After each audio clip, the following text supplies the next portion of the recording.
بسم اللہ الرحمن الرحیم۔ السلام علیکم ورحمۃ اللہ وبرکاتہ۔ رب ارحمہما کما ربیانی صغیرا، اے میرے رب میرے ماں باپ پر اس طرح رحم فرما جس طرح انہوں نے بچپن میں مجھ پر کیا تھا۔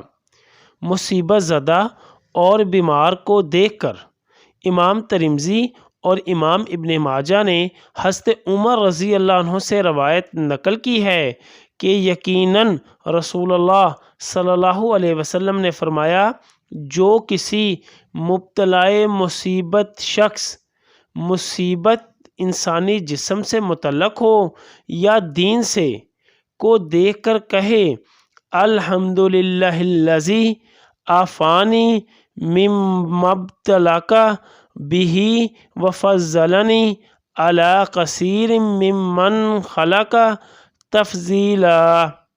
ترجمہ: تمام تعریفیں اسی ذات کے لیے ہیں جس نے مجھے اس مصیبت سے نجات دی جس کے ساتھ اس نے تجھے مبتلا کیا، اور مجھے اپنی اکثر مخلوق پر بہت فضیلت دی، تو اس کو زندگی بھر کے لیے اس مصیبت سے خواہ وہ کسی نوعیت کی ہو عافیت دی جاتی ہے۔ جامعۃ الترمذی حدیث نمبر 3432۔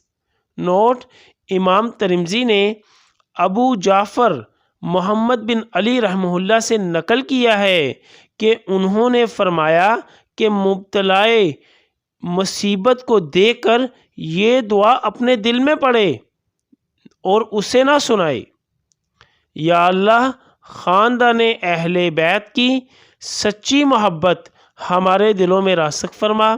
یا رسول اللہ صلی اللہ علیہ وسلم، ہمارے ماں باپ اور ہماری آل اولاد آپ صلی اللہ علیہ وسلم پر قربان ہو، آمین یا ارحم الراحمین۔